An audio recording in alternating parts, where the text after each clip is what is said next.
Hello world, Shelly here, and today I want to give you another update on my semaglutide weight loss journey. Wearing my hoodie that feels like a blanket. Is it winter? Is it spring? I don't know. The weather is losing its mind, so I don't even know what season it is. Technically, it's supposedly spring. It does not feel that way. So today I want to give you an update on my progress, a little update on the side effect that finally caught up with me, and what I'm doing about it, and what I think about the impending discontinuation of our ability to access compounded semaglutide, and what I'm going to do if I cannot get it anymore. So let's start with a progress update. I just started week 65 on compounded semaglutide, and so that is like 1 year, 3 months. I'm like a week into the 4th month of my I've been on it a full year. This is my 2nd year now on semaglutide. I have lost 70 pounds. So I started at 274. I am now at 204. And I was going to wait until I hit the below 200 mark, which has not been a weight I've seen in the past 15, 16, 20 years or so. But I figure it'll take another month before I cross that threshold. So I want to get this update out mainly because of the news of the FDA canceling the authorization that allowed semaglutide to be compounded. So yeah, so we'll get to that at the end of this one. Stay tuned. But that's my progress update.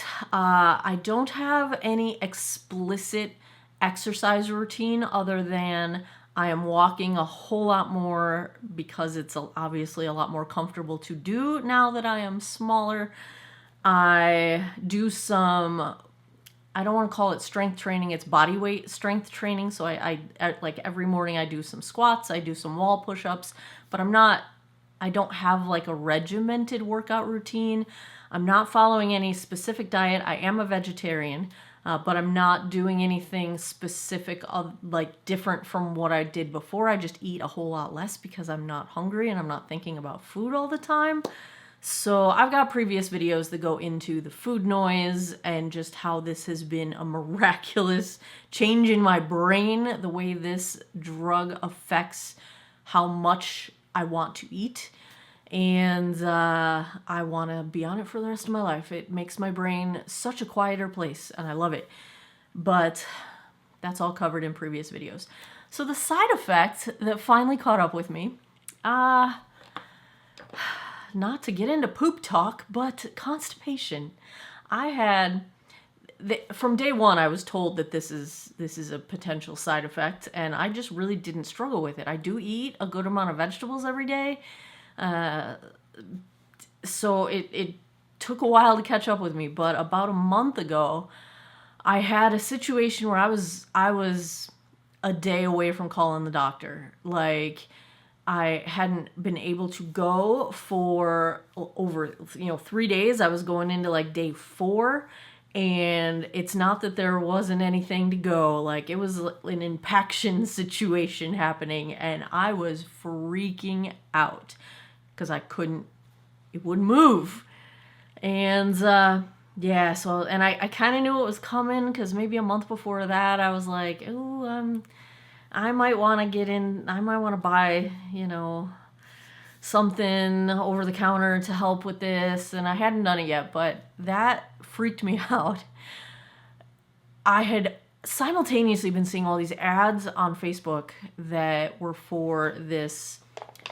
The ads all say it's Ozempic's best friend.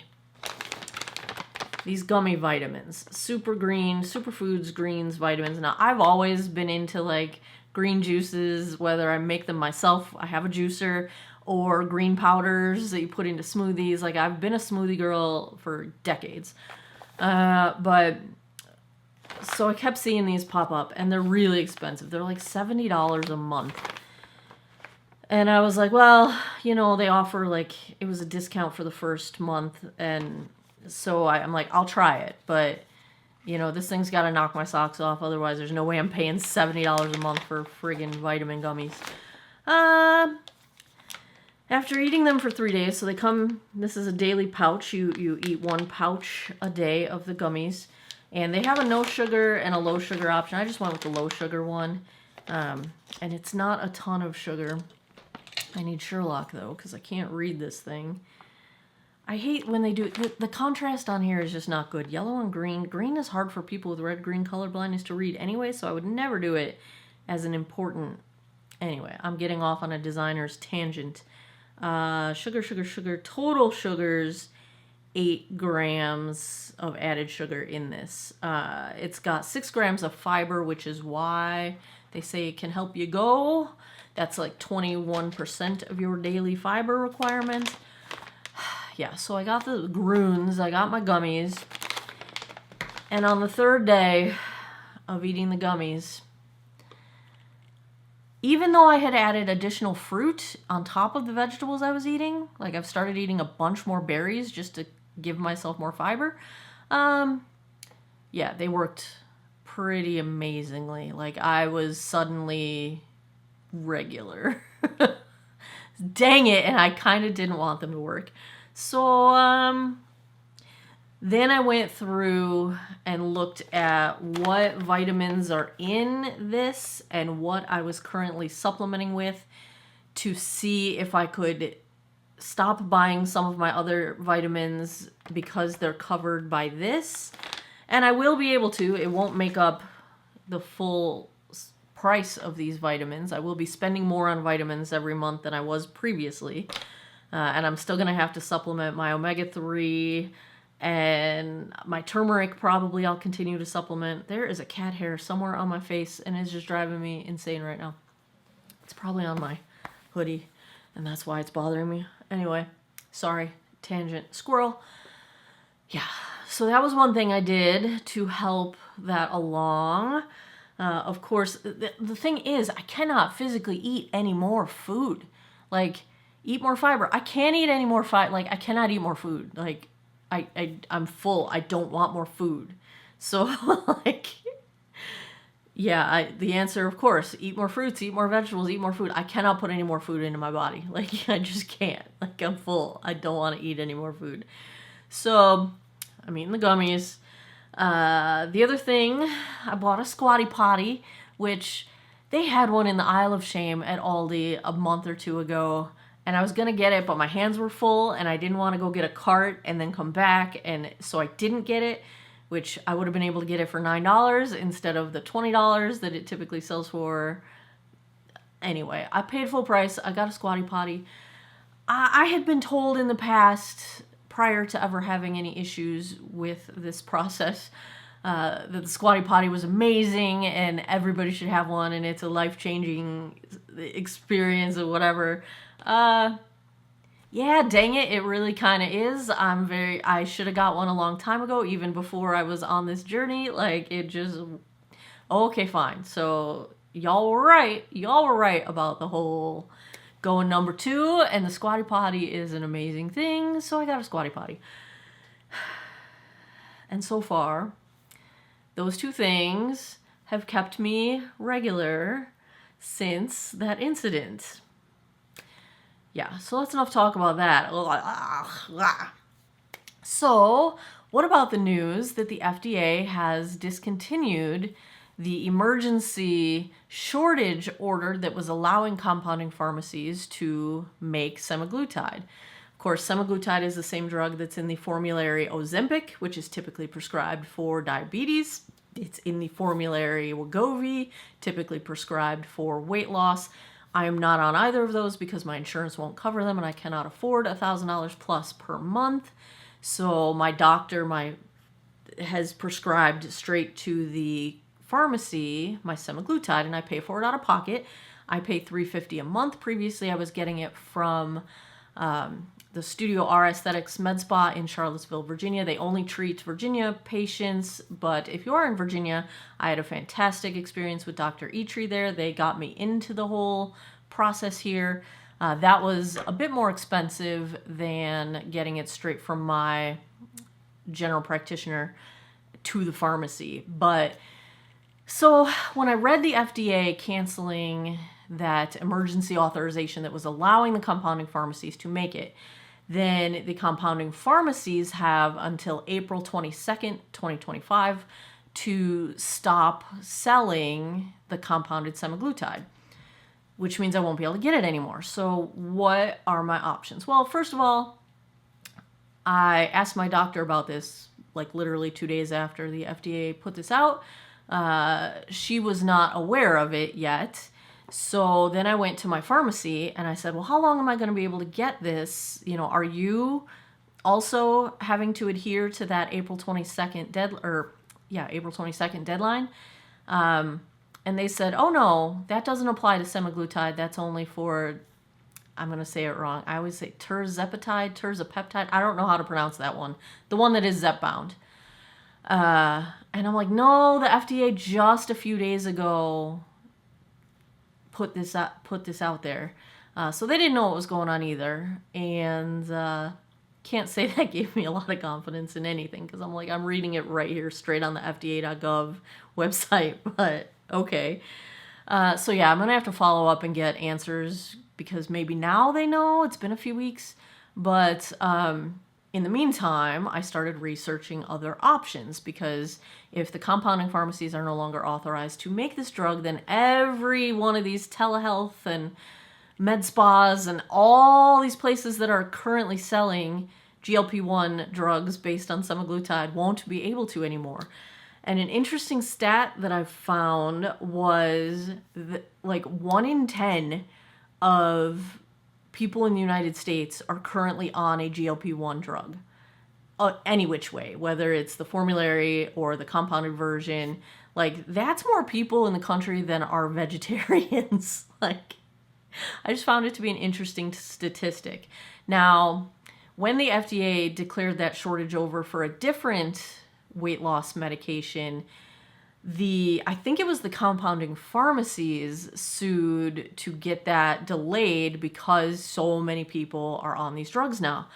And there was a delay. I didn't follow it because I wasn't on that medication, so I'm not sure what the status is. There were people hoping that that would also happen with semaglutide. I haven't seen anything yet that it has. The FDA hasn't put out anything about a delay yet. But in my research, and I'm going to have to talk to my doctor at my next visit, because she didn't know about it yet when I had approached her through messaging.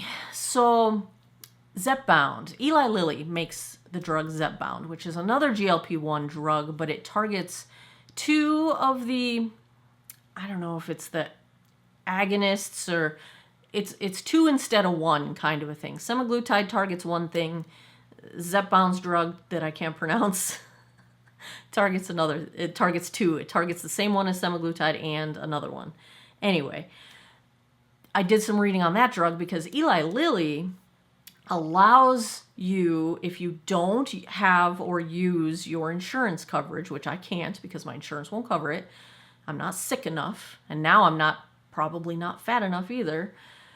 If you buy it straight through, you can buy direct through Eli Lilly, and they will sell it to you with a prescription from a doctor, obviously, but they'll sell it straight to you, and it's $500 a month.